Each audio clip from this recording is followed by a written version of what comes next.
Black man, Ibmor, big bro. So, uh, I just want to make this video real quick about, black men. Waking up black men is going to be a trial by fire. It's going to be a trial by fire, man. You're going to have to walk through the fire. You know, you're going to have your feelings hurt. And you're going to have to be rubbed raw. You're going to have to be rubbed raw. See, I know that, I can make a video, and if I say something that the average black man or woman, doesn't like, they're going to shut the video off. And they're not really going to get the message. They're not really going to get what they need to get from these messages. It's very important that we develop a thick skin, because certain things are going to rub us the wrong way. And a lot of the things I'm going to say in my video is going to be straight fire. This is a trial by fire. This is not this is not, my channel is not to basically tell black men what they want to hear, or black women what they want to hear. So you cannot be all up in your feelings when I'm dropping this information. If you feel like, I'm wrong or whatever, hit the comment section.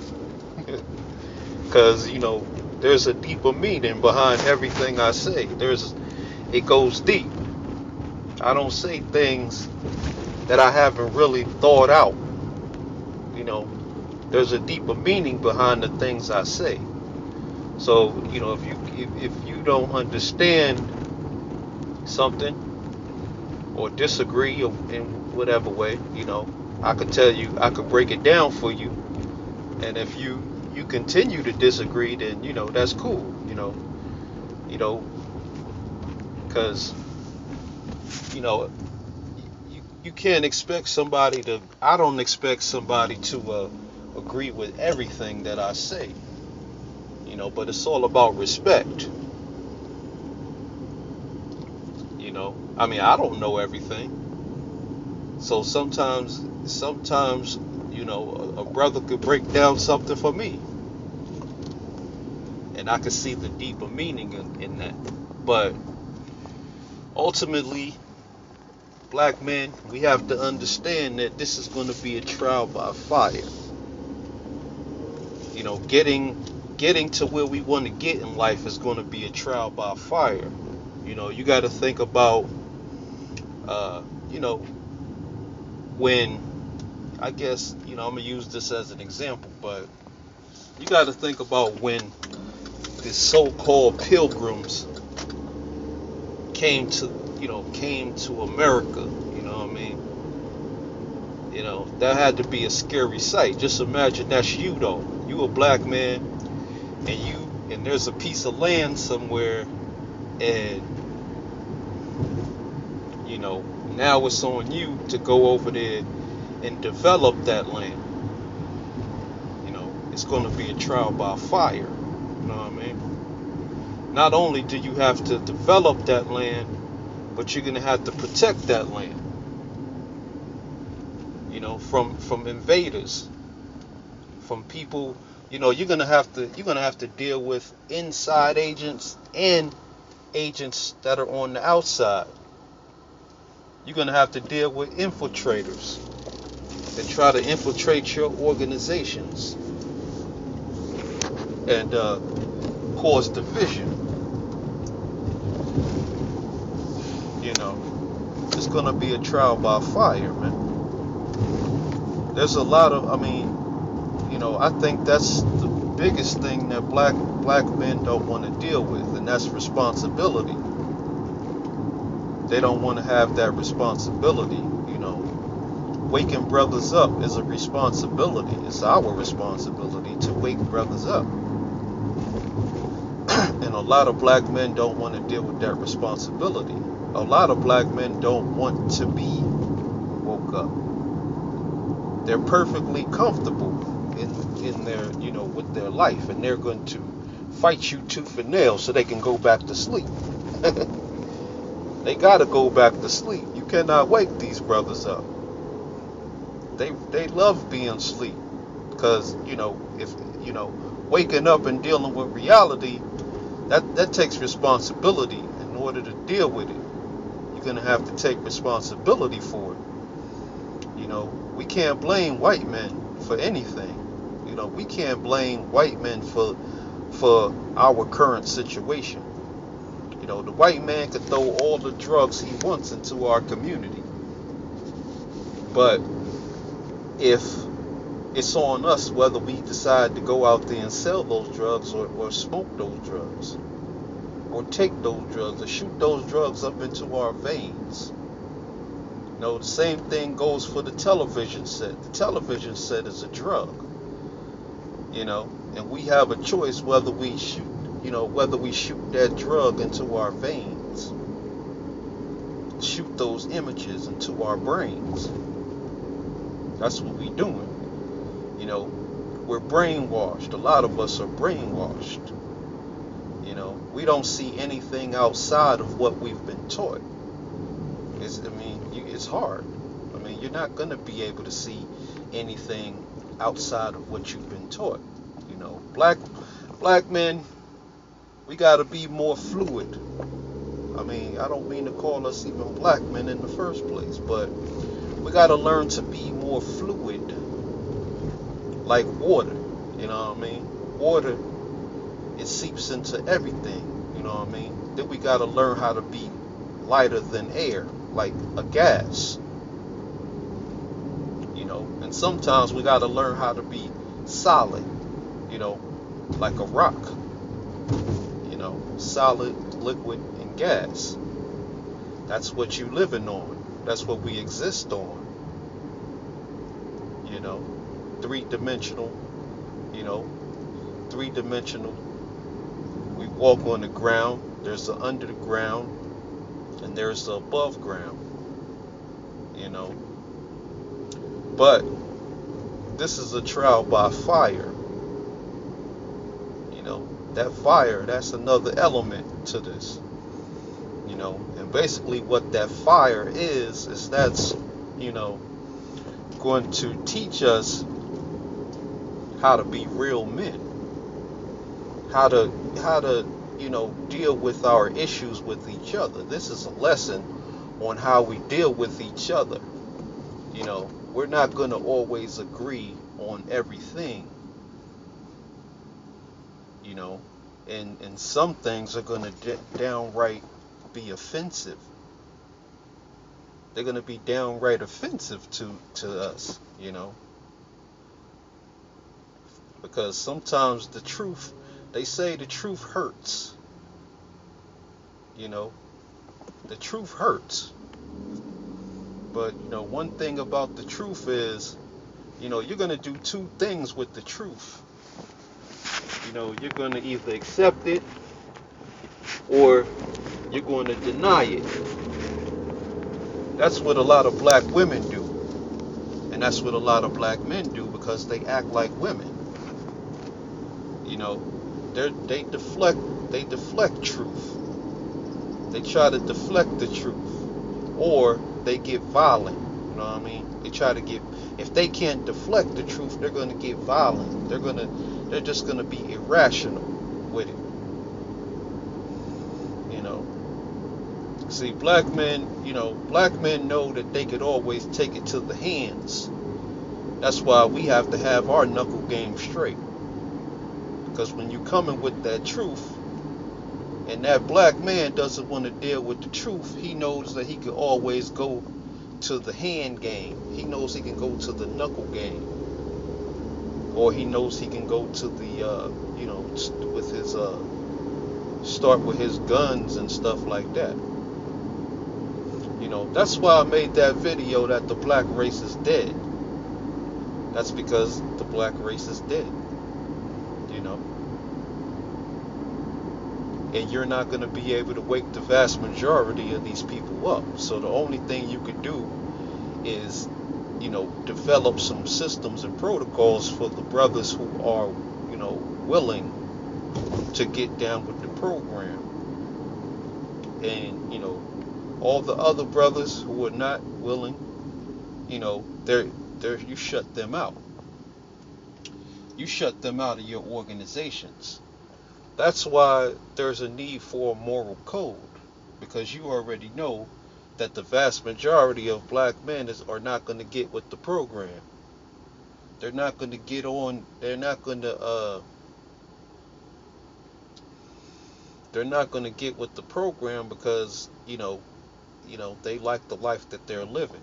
They're comfortable with that. And honestly, they don't want to do anything. They don't want to do anything. It's cool to go and give money. It's cool to that's probably the most you're gonna get out of a lot of people. They'll give you some money and they'll let you do your thing. This is not the time for more knowledge, more rhetoric. Those days are over. The days of rhetoric, the days of talking is really over. You're in a position where, you're in a time where you're either gonna do or you don't, do or die. I'm from Bed-Stuy. I'm from Brooklyn, New York. So that's what that means. Bed-Stuy, do or die. That's if every time you say Bed-Stuy, you gotta say do or die behind that. That's how I grew up. Do or die.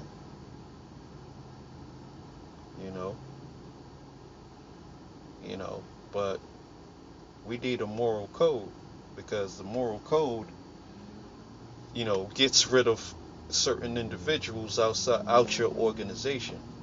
It eliminates them from these processes, because there's going to be a whole lot of argument. There's going to be a whole lot of people who don't want to do what they have to do. That's why when they know what they have to do up front, then they can make a decision. Like, shoot, I'm not willing to do that. When I tell brothers they gotta volunteer, a lot of brothers they run off. That's a good thing, that's a good thing, because that shows you where people are in their life, and they show you where they are. Maybe they might come to the table and they might see the merits in that one day. You're like, damn, man, I could have been down with those brothers, man. Now look at these brothers are out here doing their thing. But I didn't, I wasn't ready for that at that time. I was still running the streets. You can't, in this organization, you cannot smoke no weed and no cigarettes and no alcohol, no criminal activity. Why? There's a reason for the 5 steps, It's a trial by fire. You're gonna have to walk the line. What I mean? You're gonna have to. It's a trial by fire. You know what I mean? And that's how you eliminate certain people out of your organization. That's how you get rid of all the infighting. All the discrepancies. All the when sometimes people, it's sort of like the Nation of Islam. You know what I mean? The Nation of Islam, they were under the Honorable Elijah Muhammad. You know what I mean? And then Malcolm X came, and Malcolm X had a whole different idea. He didn't want to live according to the standards that was set forth for him. So he branched off. He went over to Mecca, and then he got caught up in some other. He said, this is the real Islam. This is the real Islam. And then he basically, kind of came between that movement. We don't need that in our organizations. We need a set of rules, a set of standards that we all have to live by. You have to live accordingly. You can't branch off and do whatever you want to do, because that's not an organization. That's not an organism. An organism has to operate in a certain way, just like your lungs operate in a certain way. You can't introduce something else to your lungs. You can't introduce a knife to your lungs, or they're not going to operate properly. You can't introduce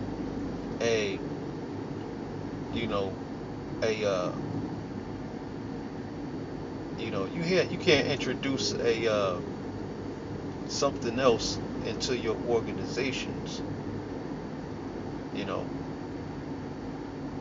But you have to have a set of standards. That's all I'm really saying. We have to have a set of rules, a set of standards, that we live by. Period.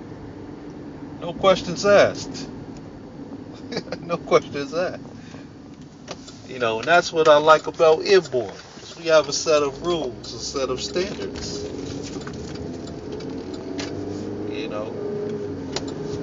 And that's the basis of an organization. And so I'm gonna end this video, but all I wanted to say is, this is gonna be a trial by fire, really. This is gonna be a trial by fire.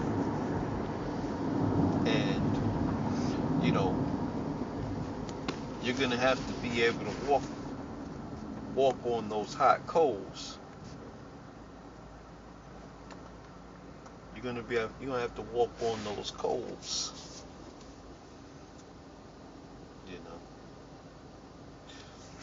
Anyway, on that note, I want to say peace.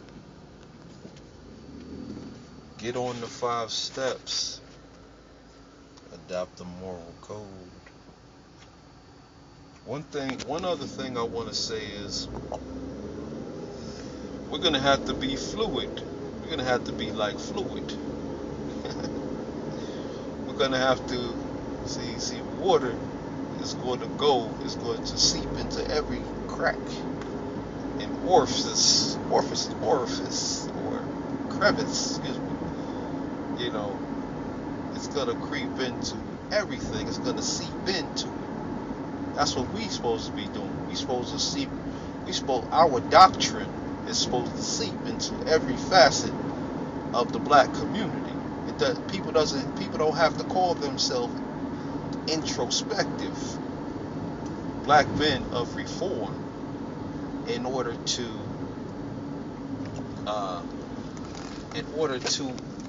take on the doctrine. They don't have to call themselves Ibmor, in order for these thoughts to be injected into their mind state, because every black man knows that he ain't supposed to be doing that. Every black man knows that he ain't supposed to be selling no drugs. Every black man knows that he ain't supposed to be smoking weed. Every black man knows that he ain't supposed to be smoking no cigarettes. I mean, just basically think about it. There's always going to be something that's going to tell you that you shouldn't be doing that. Like your ancestors. children. You know, we have to live by examples. We have to live by example, and we have to live. You know, we have to be a living example, a living example of what we want to see in the world. We can't wait for other people to do that for us. Nobody's gonna do that for you. You know, white men. When they came to this country, you know, it was a trial by fire. A lot of them died off. You know, just imagine you leaving a place where you know everything about that place, and you're going to a totally foreign land. You don't know anything about, you know, the diseases or whatever, or the animal life, or, you know, whatever. You know, black men, you know, it's gonna be a trial by fire, black man. But we can't fear anything. We can't be fearful individuals, because whatever's going to happen is going to happen. You ain't going to be able to change that. You know, stick to the moral code. That way you can tell who's who. You know, you can tell who's who in your community. You know, even if a brother doesn't say he's Ibmor, if he's on the moral code, then he's Ibmor. He's likely Ibmor. Introspective. You know, that means a man who thinks, you know, he doesn't think from outside himself. He thinks from inside himself. He's introspective. You know, he's self-reflective. You know, that basically means that you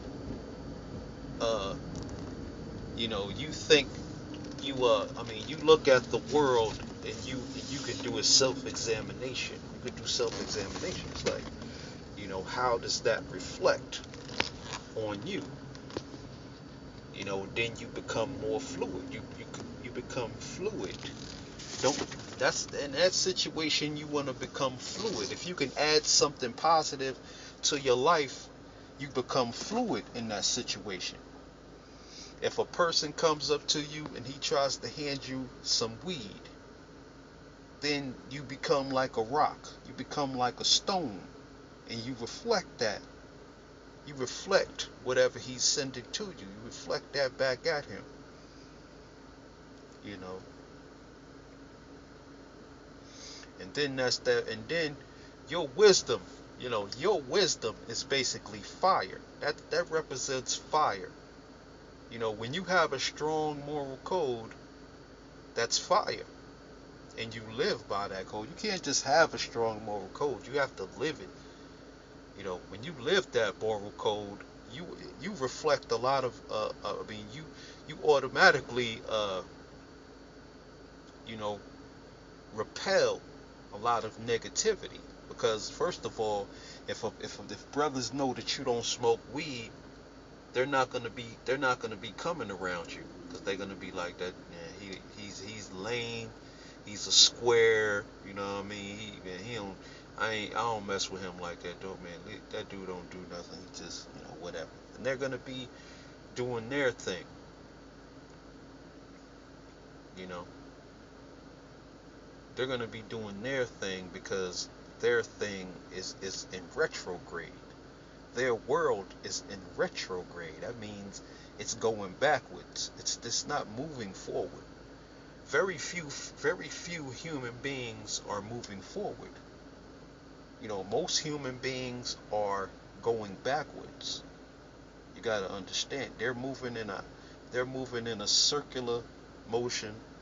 They're just doing the same things over and over and over again, over and over and over again. Only, you know, these people that you might call elite, see, they're going to make the rules. They're going to make the rules, but they don't necessarily live by those rules. They're gonna make the rules, and they're gonna make the rules for you to follow, but they're not necessarily going to live by those rules, you know. But as black men, we cannot be like that. If we set a standard, we have to live by those standards. We set we set some rules, some boundaries, some limitations on our behavior. You know, that's called refinement. You're refining your behavior. You're refining your style. People say, I like your style, dog. You know what I mean? Family, whatever they call you. But, they're gonna say, I like your style because they see how you are. You ain't gonna put up with any nonsense. That's power. You know, what's important is, black men have to understand how to wield power again, because we're out of practice. First, you have to consolidate that power before you can wield it. Consolidate your power, black man. You're not gonna be able to wield no power. When you're out there, when you're moving in a rotation, when you're doing the same things over and over again, you're not changing, you're not evolving, you're not developing, you're not learning anything new. It's gonna be hard for you.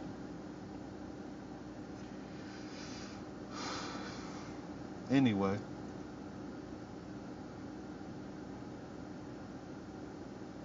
on that note, I want to say peace. Get on the 5 steps. Adopt the moral code.